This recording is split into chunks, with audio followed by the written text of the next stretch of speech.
si vous nous rejoignez, vous regardez Daily Sport. Voici les titres de l'actualité. Demi-finale Coupe de la CAF, Coton Sport de Garoua tombe devant la jeunesse sportive de Kabylie d'Algérie, 1-2. Le match s'est joué hier au stade Omnisport Amadou Ahidjo. Retour sur les temps forts et réactions d'après-match dans cette édition. 24e CAN de handball, le Cameroun s'en sort avec une médaille en argent. Vice-championne cette année, les Lions ont été battus par l'Angola en finale. Vous allez suivre le bilan de cette compétition au cours de cette édition. Et puis Euro 2020, le Royaume-Uni et l'Italie sont qualifiés pour les 16e de finale de cette compétition. Vous aurez les détails dans la page Diaspora à la fin de cette édition de Daily Sport. Merci de nous suivre, mesdames, messieurs. La suite, c'est juste après ce message. COVID-19 is a reality and it kills. Face masks protect us and those around. The systematic wearing is obligatory when leaving the house to cover the nose and the mouth.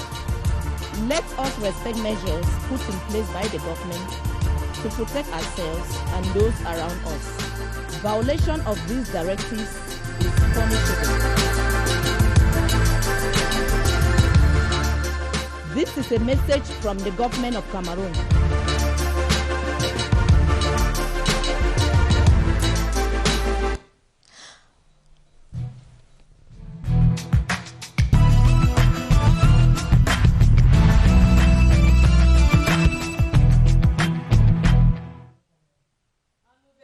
Football, demi-finale Coupe de la CAF, Coton Sport de Garoua tombe devant la jeunesse sportive de Kabylie d'Algérie, 1-2. Le match s'est joué hier au stade Omnisport Amadou Ahidjo de Yaoundé. Cette défaite du club camerounais a été marquée par une erreur du joueur Aurélien Etamengombe.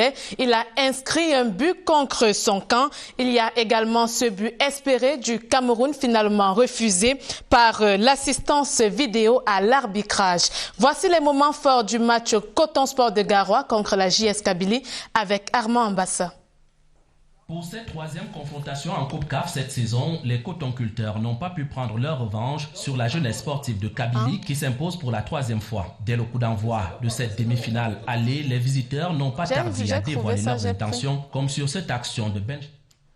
Le cadre à la 21e minute. Lambert Ngueme Arena sur ce coup franc ouvre la marque sur ce magnifique coup de tête et inscrit son 7e but dans cette compétition. Mais la joie des supporters camerounais sera de courte durée puisque la JSK égalise aux arrêts de jeu par l'entremise de Erdoum. Un but qui intervient après l'invalidation du premier but de la JSK par la vidéo assistance au referee. À la reprise de la deuxième manche, la défense des cotonculteurs est mise à rude épreuve sur cette contre-attaque des visiteurs qui aboutit à ce but contre son camp d'Aurélien Etamengombe.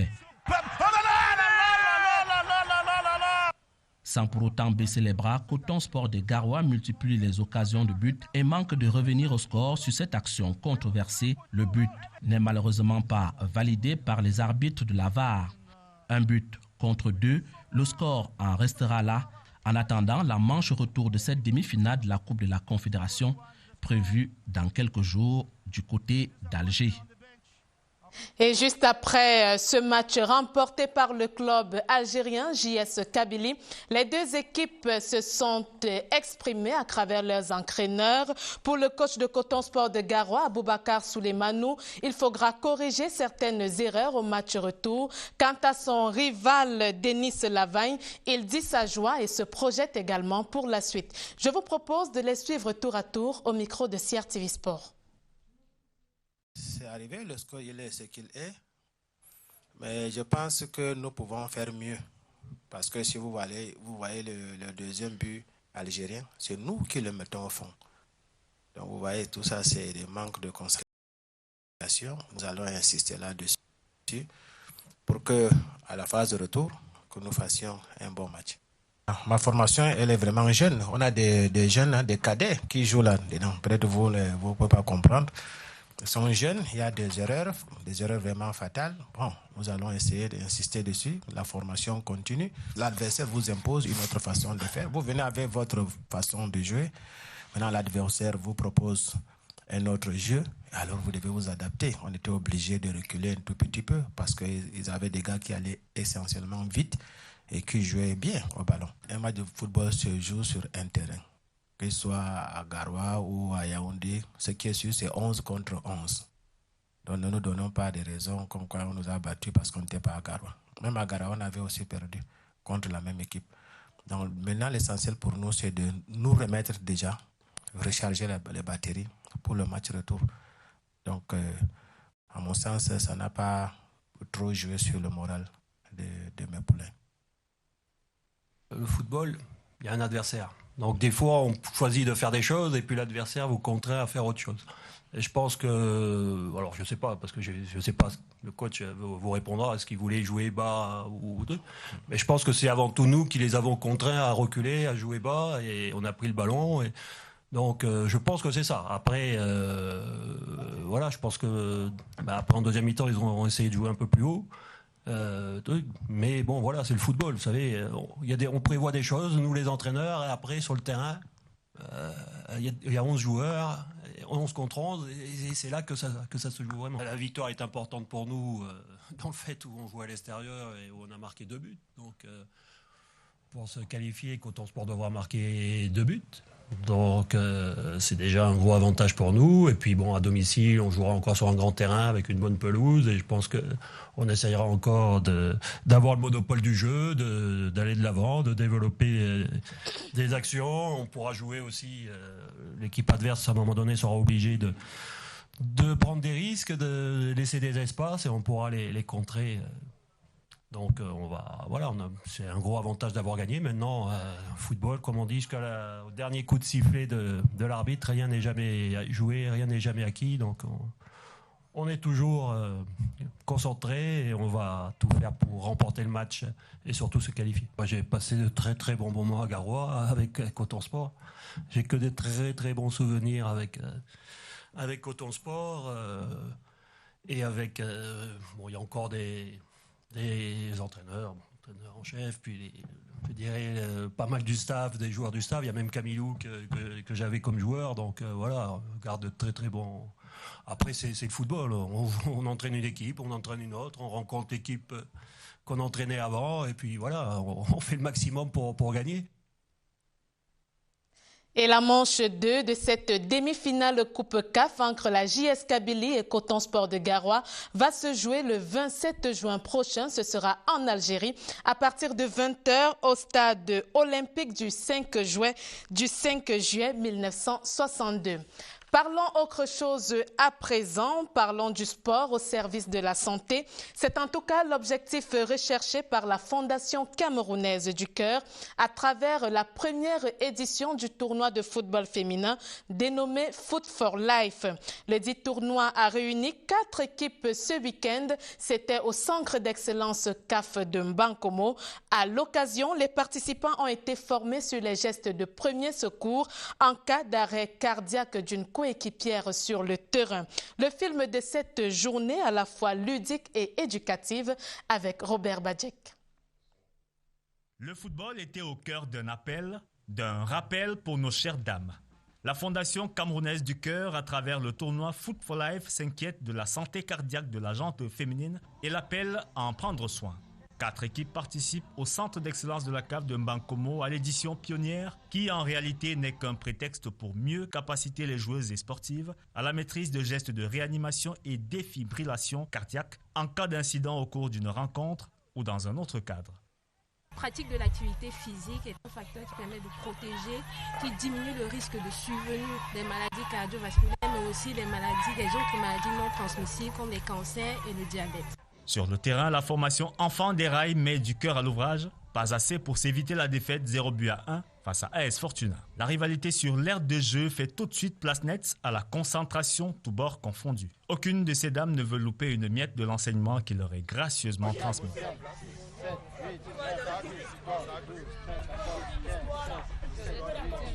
Durant cette formation, j'ai appris comment secourir un joueur en cas de chute au stade et quels sont les gestes à faire pour pouvoir sauver son coéquipier avant les secours. On nous a pris 3 mesures de sécurité. Positionnement d'une personne inerte. Quand tu vois appelle une personne et que la personne ne te répond pas, il faut mettre la main sur la poitrine, mettre la joue sur le nez de la personne. Et on essaie de regarder aussi le ventre, si le ventre bouge ou pas. Récemment, nous avons eu, n'est-ce pas, le joueur de l'équipe danoise de l'Euro, Eriksen, qui est tombé, qui a fait une crise cardiaque sur le stade et qui a été sauvé de justesse par l'action immédiate de son coéquipier. C'est également cet état d'esprit, cet état de choses que nous voulons inculquer ici, n'est-ce pas, pour rendre les acteurs de sport eux-mêmes à la première ligne, n'est-ce pas, de la lutte contre la mort subite en maîtrisant, n'est-ce pas, le geste qui sauve, c'est-à-dire le massage cardiaque. La journée d'enseignement est aussi l'occasion de réjouissance et de célébration de la femme, avec en première ligne les dames du ministère des Sports et de l'Éducation physique regroupées au sein de l'association La Sportive. Elles sont d'ailleurs les premières à ouvrir la marque lors de la finale, avant d'être rattrapées puis battues 2-1 par AS Fortuna. Nous avons voulu, par le biais de Foot for Life, sensibiliser sur l'importance du sport pour avoir une bonne santé cardiovasculaire, raison pour laquelle nous sommes là aujourd'hui. La Fondation camerounaise se déploie un peu partout depuis plus de 16 ans et des données sur au moins 10 régions nous montrent que la femme camerounaise, déjà 60% sont en pratique du sport. Concernant les maladies cardiovasculaires, justement, 59% de femmes souffrent de maladies cardiovasculaires. La remise des trophées et médailles, mais surtout des attestations de participation à la formation de réanimation cardiaque, conclut une journée dédiée à ces dames de cœur unies autour de la Fondation camerounaise du cœur. Et pendant que ce tournoi se disputait en Bankomo, ailleurs, on parlait d'encadrement et de formation des jeunes pépites de sémence olympique. Le centre de formation en football a signé une convention avec une équipe brésilienne ce week-end. Les deux parties s'engagent ainsi à accompagner les jeunes dans le domaine du football afin d'assurer la relève. Clarence Gay nous apporte plus de précisions.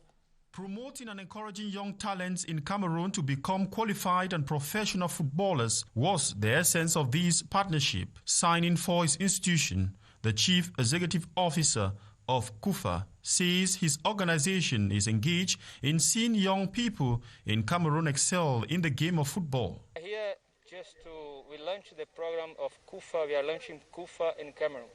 KUFA is a social organization recognized in international. We are in 70 countries in the world. And our first country in Africa, it's Cameroon. And today we are launching the program to do the citizenship and social inclusion with the kids. And of course, sport is the best tool to promote the citizenship and social inclusion together with education. While appending for Football Training Center, Pascal Atangana lauded the landmark agreement as he says this would help in grooming talented footballers in the country. The convention is about taking care of children, taking care of youth. That's our main problem. Cameroon and Brazil have a long-standing reputation in the history of football in the world. Et c'était aussi la fête ce week-end avec un incroyable anniversaire. La lionne indomptable Henriette Michel Akaba fêtait ses 29 ans avec les orphelins de Zalom. Un geste de charité qui a donné du baume au cœur. L'ONG Action Puis pour tous les peuples a été l'heureuse bénéficiaire des dons remis par la lionne. Esther Aimboko a assisté à la cérémonie de remise des dons suivant son reportage.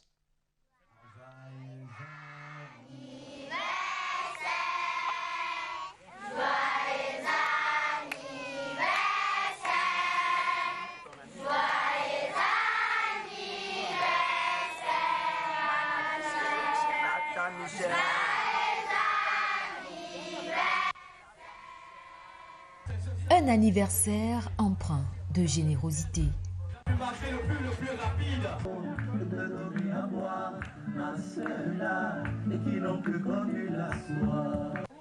Henriette Michel Akaba a souhaité le faire, la main sur le cœur.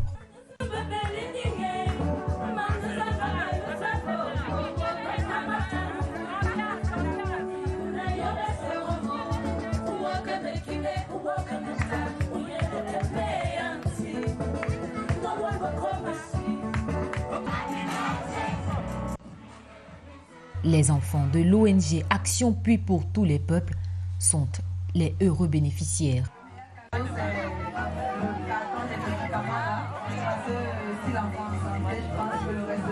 À l'instant, j'étais très émue. J'étais très émue parce que voilà, partager cette joie avec des tout petits. Et quand tu vois leur sourire, tu sens que c'est un sourire sincère.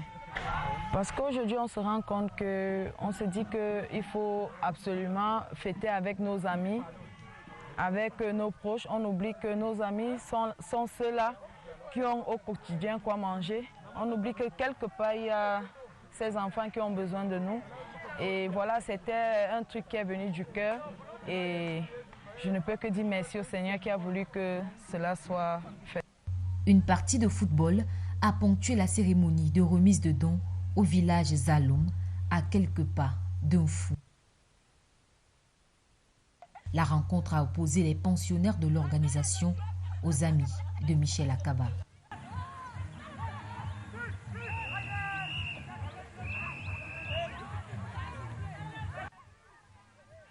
L'élan de cœur ne laisse pas indifférent.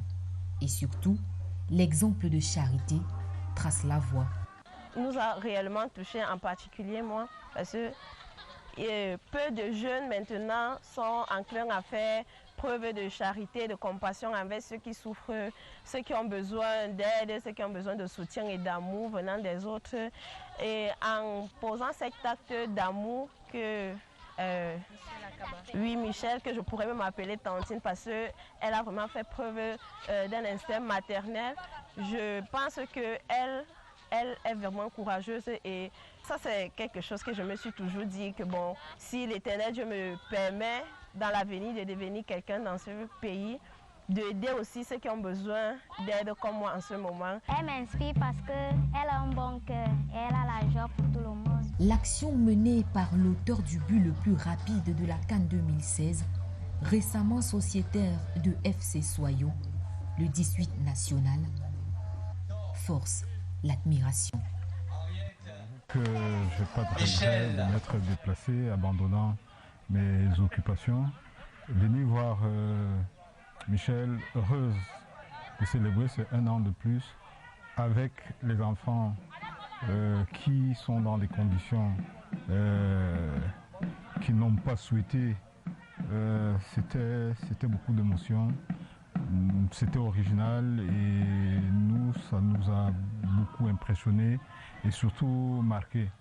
Et d'ailleurs, je pense que l'idée avec laquelle je ressors de cette cérémonie, c'est que mes anniversaires, je les fêterai au milieu, mais auprès des enfants, dans les orphelinats. Ces visages innocents reçoivent du sourire et le rendront assurément.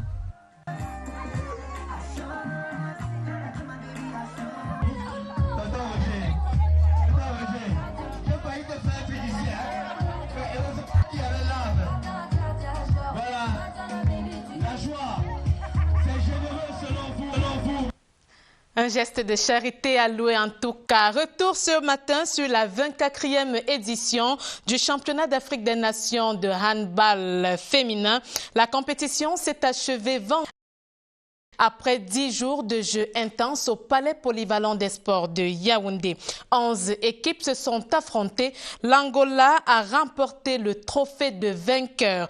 Le Cameroun, quant à lui, s'est contenté du titre de vice-champion et s'en est sorti avec une médaille en argent. Voici le bilan de cette compétition avec Edith Virginie Mbok.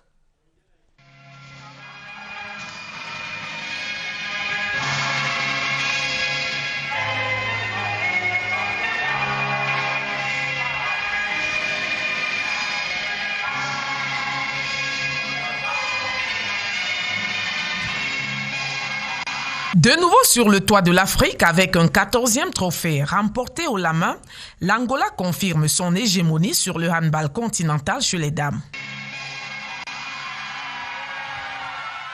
Les perles qui ont dominé sans partage la 24e édition de la Coupe d'Afrique des Nations à Yaoundé s'adjugent au passage plusieurs distinctions individuelles. Le trophée de meilleure joueuse du tournoi pour Isabella Guyalo, par ailleurs femme du match de la finale. Le trophée de meilleur ailier gauche pour Paola Elena. Albertina Kasuma, pour sa part, enlève la palme de meilleur pivot.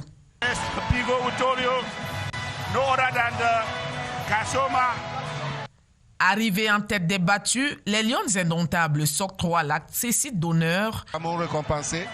Il ne faut pas dire aussi, il faut insister, le Cameroun récompensé. Une performance pour le Cameroun qui gagne 2 places au classement général, tandis que Eko Karishma intègre l'équipe type de la compétition à la faveur de son trophée de meilleur arrière droit. De bons points aussi pour la Tunisie qui complète le podium à la 3e place. Fadoua Awidj et ses coéquipières qui ont manqué de près d'écarter l'Angola en demi-finale quittent la compétition sur une bonne note et de gros espoirs pour l'avenir. On mérite d'être dans le podium et on mérite même plus, mais c'est pas grave. Cette fois-ci, on prend la 3e place, mais la prochaine, ça sera pour nous, la coupe. On a laissé beaucoup de joueuses en Tunisie. On a laissé presque 8 joueuses qui sont absentes à cause du Covid et à cause d'autres blessures. Il y a aussi la crise sanitaire. Il y a des pays qui ont fermé les frontières. Donc du coup, on n'a pas pu récupérer d'autres joueuses. En fin de compte, on est 3e. C'est une fierté pour nous. On méritait mieux, mais voilà, on est trop content de cette 3e place et surtout de la qualification au championnat du monde. La Tunisie disputera la Coupe du Monde en Espagne en décembre prochain, au même titre que l'Angola et le Cameroun, sans oublier le Congo qui termine 4e au général après avoir créé la sensation contre le Sénégal en quart de finale. Les Diables Rouges, qui constituent l'une des plus belles surprises de la compétition par la qualité de leur jeu, repartent également avec de belles promesses. C'est que 3 mois qu'on travaille ensemble, on a réussi à fédérer quelque chose et on est super fiers de nous. Franchement, je ne sais même pas comment vous expliquer. On a donné toute notre vie. Regardez Diane, elle n'a plus de voix. Moi, j'ai plus de poumons. Enfin voilà, on a donné tout ce qu'on pouvait. Je pense qu'on va bien se reposer. Et maintenant, c'est que du plus. On a atteint notre objectif, c'est-à-dire aller au championnat du monde, qualifier pour le championnat du monde. Aujourd'hui, on confirme que le Congo, même ça fait 3 mois qu'on travaille là, mais on répond présent. On commence à faire peur. Quand on voit le match de l'Angola, quand on voit le match du Sénégal, c'est les 2 grandes nations. Je crois, si on continue à travailler au moins 1 année ou bien 1 année et demie ensemble, on va faire mal dans le handball africain. Annoncé parmi les potentiels vainqueurs, le Sénégal 5e sera la plus grosse déception. Les Lions n'ont pas réussi à justifier leur statut de favori, malgré un potentiel pourtant énorme. Comme elle, la République démocratique du Congo, qui se contentera finalement d'une modeste 6e place, juste devant la Guinée, qui a offert un visage plutôt plaisant. Pour son retour en compétition continentale, la sélection nigériane a montré de signaux intéressants, tout comme le Cap-Vert, vainqueur de la Coupe du Président devant un Kenya, novice lui aussi. Les 3 nations, un cran en deçà, auront avec Madagascar, qui termine à la dernière position, laissé l'impression d'avoir bien appris de cette expédition. Une 24e édition de la CAN plutôt correcte au plan disciplinaire, avec un arbitrage accepté dans l'ensemble, mais aussi au plan de l'organisation, avec un public restreint et soumis au respect des mesures barrières, pari remporté par le Cameroun, qui passe le test, le premier en handball. Le rêve de championne d'Afrique que caressaient les Lions indomptables de handball s'est brisé devant la muraille angolaise. Face aux Palancras Negras, elles sont tombées en finale sur le score de 25-15. L'Angola a reçu son trophée des mains du représentant personnel du chef de l'État, secrétaire général à la présidence de la République, Ferdinand Ngongo. Voici les temps forts de la rencontre Angola-Cameroun avec Joseph Gweta Mandenk. La gardienne de but, Berthe Abiabakon, meilleure joueuse de la finale de la CAN de handball dames. Distinction individuelle, pas suffisante pour hisser le Cameroun sur le toit de l'Afrique face à une redoutable sélection angolaise qui rempile. Les Palancas Negras jubilent. Le trophée remporté à Yaoundé est le 14e à leur actif. Elles gagnent la finale sur le score de 25-15 grâce à leur bonne mobilité dans tous les comportements de jeu. Pourtant, c'est la sélection camerounaise qui trouve le chemin de but à l'entame de la rencontre. En face, la stratégie angolaise paye avec son système d'attaque qui pousse la défense du Cameroun à la peccadille. Pendant 8 minutes, dans le premier quart d'heure, les filles de l'entraîneur Serge Gebogo ont joué en infériorité numérique. Et l'Angola en a profité pour capitaliser la quasi-totalité de ses offensives. 14 buts à 7 à la fin de la première période. Il fallait tout recoller à la pause. Mais l'Angola a été plus efficace que le Cameroun. Au bout, le champion d'Afrique est honoré en compagnie de ses suivants immédiats, le Cameroun et la Tunisie. Défaite certes, mais le Cameroun s'en tire finalement avec une médaille en argent et une qualification pour les championnats du monde de handball prévus en Espagne cette fin d'année, c'est-à-dire en décembre. Les rideaux sont donc finalement tombés sur cette 24e édition de la CAN de handball version féminine. Rendez-vous en 2022 au Sénégal pour la prochaine édition. Nécrologie à présent, nous parlons des obsèques de l'entraîneur national de cyclisme Dieudonné Ntep. Il repose désormais en paix dans son village natal Ezeka.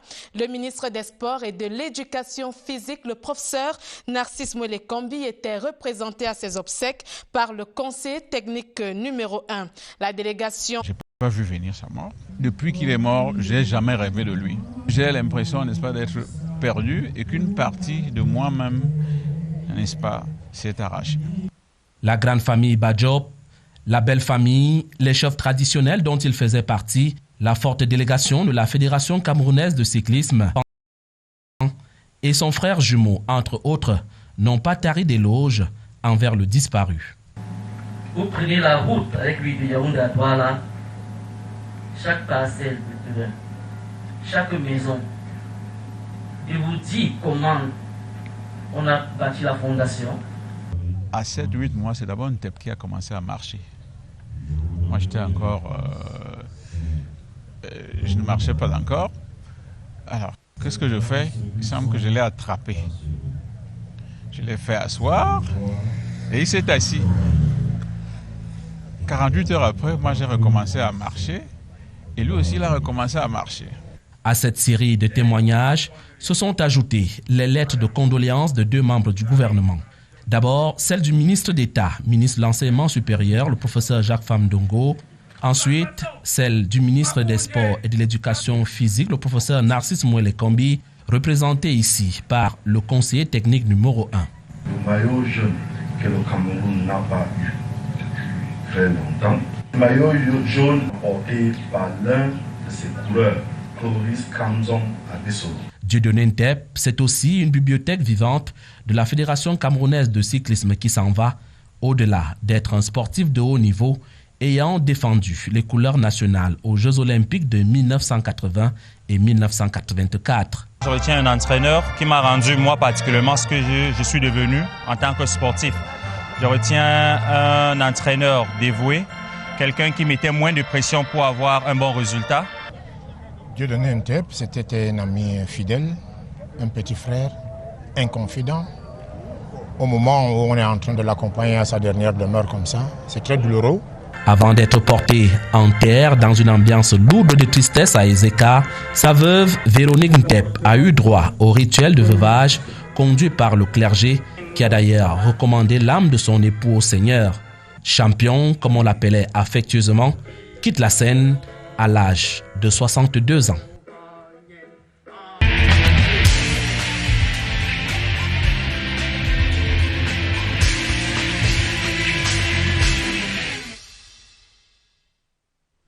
Place à présent à l'actualité sur le football local. Pour nous donner quelques nouvelles, Armand Ambassa est sur ce plateau. Bonjour Armand. Bonjour Rosalie, surtout bonne fête de la musique. Bonne fête à vous également. La Ligue de football féminin harmonise son calendrier. Un match en retard de la 13e journée va se disputer ce lundi. Tout à fait Rosalie, il faut dire que c'est un match en retard de la 13e journée de la Guinness Super League qui oppose cet après-midi à 14h. Mais cette fois du côté de Guidère, Renaissance de Guidère affronte contre Eding, fille du côté de Guider, on l'a dit, Eding de la Léké. C'est un match qui va sans doute relancer les deux équipes.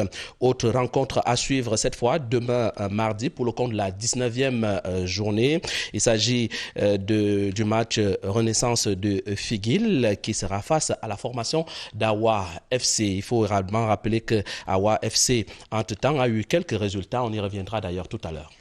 Et puis on parle des matchs en retard qui se sont également disputés le week-end dernier. Mais avant, vous avez les autres résultats de ce week-end. Louvre Pro fait aller battre Vision Sport du côté de Bamenda sur le score d'1-2, étant donné que c'est Vision qui recevait l'équipe de Louvre et l'équipe de Yaoundé consolide donc son fauteuil de leader, cette fois avec 41 points au classement provisoire. Le résultat du match en retard de la 13e journée est également connu. On parlait d'Awa tout à l'heure. Awa est allé s'imposer du côté de AS Diamaré en s'imposant sur le score d'1-0. Et pour le compte de la 14e journée, cette fois-ci, Renaissance de Figuil est tombé 0-1 devant Eding Fille.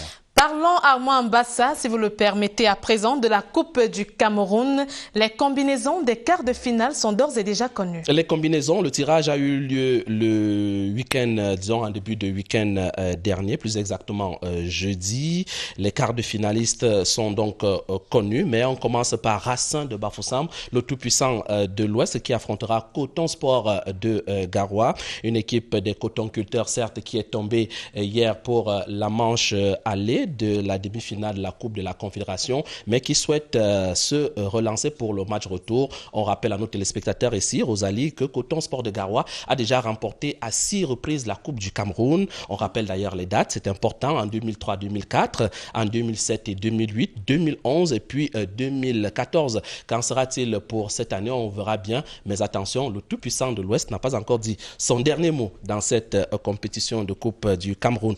Autre club à suivre pour cette Coupe du Cameroun et les quarts de finale, c'est le Petit Pousset option de Limbé qui sera face aux Astres de Douala, club évoluant en première division. L'Union sportive de Douala est également en scène. L'Union sera face à une modeste formation de AS Dibaba, mais attention, nous parlons de modeste formation, mais cette équipe a monté des qualités au point où elle est arrivée à cette étape des quarts de finale. C'est dire qu'il y a du répondant dans cette équipe de AS Dimbaba. Autre confrontation à suivre pour ces quarts de finale, c'est le vainqueur du match Avion FC Dunkam contre Renaissance du Noun. Le vainqueur entre ces deux sera donc face à Njiko FC, mais on reviendra plus abondamment demain pour édifier nos téléspectateurs en ce qui concerne justement ce match à rejouer qui craint tout petit peu la polémique du côté de Renaissance du Noun. Voilà en fait ce qu'on peut dire pour ces quarts de finale en attendant la programmation de toutes ces rencontres par la Fédération camerounaise. Une programmation certainement que vous allez nous donner ici dans les prochains jours. Et pour le bien de nos téléspectateurs. Merci Armand Mbassa pour toutes ces informations. Vous nous reviendrez demain pour le même exercice. Avec d'autres informations. Bonne fête de la musique, amusez-vous bien. Je vous conseille de suivre un artiste que vous connaissez d'ailleurs très bien. Il s'agit de Yannick Noir, sportif. À un moment donné, et puis musicien aussi, artiste. C'est une recommandation d'Armand Mbassa. Mesdames, Messieurs, la suite, c'est avec Insight. Aujourd'hui, nous allons à la découverte d'un centre de formation de football, Ellipse SA, qui a vu le jour il y a à peine quelques mois, s'illustre déjà comme un projet sérieux dans le domaine de la détection des jeunes talents. James Kronjou.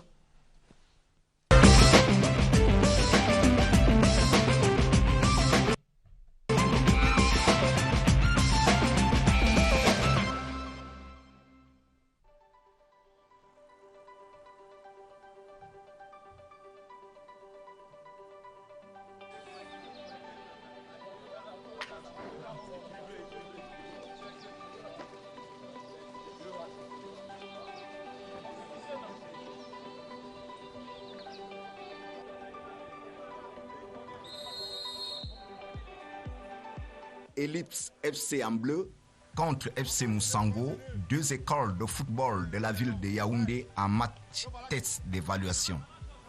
La confrontation a été sollicitée par l'encadrement technique de l'Académie internationale Ellipse qui, dans son emploi de temps de travail hebdomadaire, fait jouer Les vendredis, un match de rodage à ses apprenants.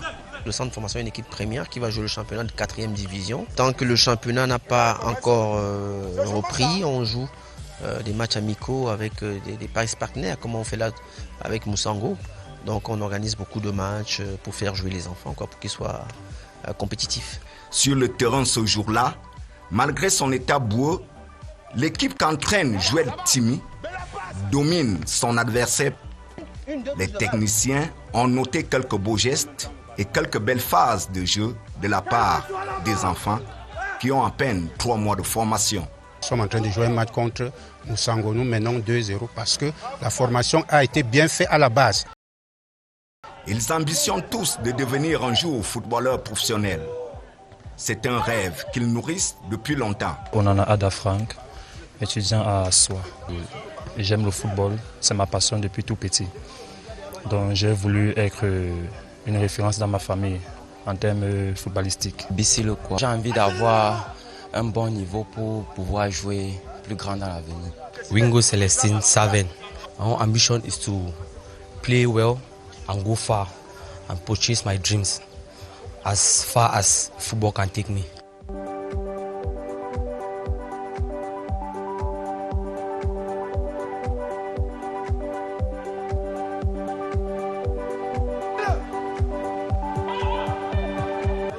L'Académie internationale Ellipse AS, qui a comme partenaire le Suisse Walter Fernandez, vise à long terme d'offrir aux enfants une formation intégrale qui allie sport et études. C'est un centre de formation qui fait dans foot école, c'est-à-dire que notre but c'est pas de déscolariser les enfants, au contraire, on veut plus des enfants qui vont à l'école et puis on adapte leur programme par rapport à nos entraînements. Donc c'est ça, on cherche des enfants et ceux qui vont pas à l'école, on essaye de les trouver des formations parce que le football c'est pas une garantie 100%. Donc ceux qui vont pas à l'école, on essaie de conseiller aux parents de trouver une formation pour pallier un peu à ce manque-là. Le projet qui suit son cheminement normal enregistre plusieurs hectares de terrain déjà acquis. Mais en attendant la phase de son exploitation, l'Académie internationale Ellipse AS entraîne ses gamins, les minimes, les cadets, les juniors, sur les abords du grand stade d'Olembe, comme pour donner aux pupilles plus de motivation, plus de rêves. Tous les après-midi, les jeunes sont ainsi soumis à plusieurs exercices sous l'encadrement des techniciens très expérimentés, comme cet ancien international camerounais de retour au Bercail après plusieurs années à l'extérieur. Nous avons pris un peu dans le tas.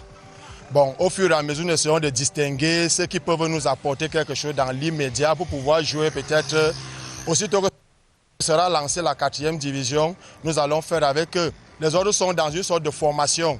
Parce que quand vous allez bien regarder, certains n'arrivent même pas à jongler. Bon, ils ont bien envie de faire dans le football, nous voulons les aider. C'est dans ce sens, vous voyez, bon, certains courent un peu, ce qu'ils peuvent faire, on essaie de les faire jouer. Les autres, on va avec eux progressivement. D'ici quelques mois, on aura vraiment des talents capables de concurrencer avec le haut niveau. Travail, discipline, talent, le triptyque qui est la devise de l'Académie impacte déjà dans le rendement des enfants. Le décollage est plutôt rapide. Il ne sera pas surprenant de voir Ellipse FC en liste pour la 4e division du championnat camerounais. Tout comme par la qualité de leur jeu, ces jeunes loups aux dents bien longues pourraient se retrouver dans les équipes nationales de leur catégorie lors des futures présélections.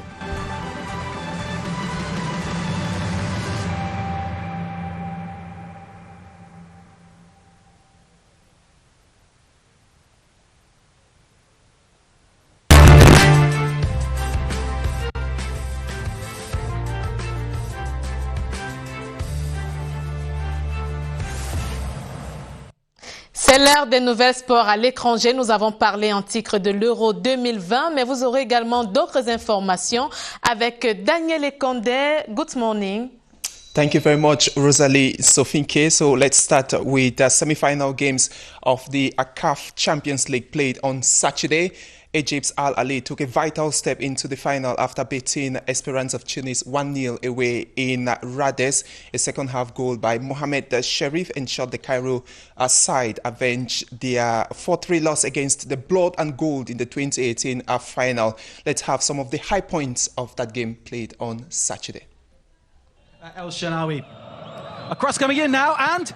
Oh! The ball comes over. Oh, save. More and more of the ball. He seems to be very central to everything that Al Ahly is trying to do. And here we have a goal. Oh, it's the post, and yes, the ball. There it is. Sherif. After that break from midfield by Dieng, the ball pushed through. Sherif first hits the post. Highlight there coming from the Al Ahly Esperance game. Now, the second semi-final pitting Kaizer Chiefs and Wydad Casablanca saw the South Africans causing an upset in Morocco. Striker Sami Nukovic got the winner for Chiefs on 34 minutes. Here are some of the highlights of the game played in Morocco. Clearing up for the Kaizer Chiefs, and now here we have the Kaizer Chiefs on the attack. Heading down the right, this is Nurkovic, and it's a goal! Nurkovic there for the Kaizer Chiefs.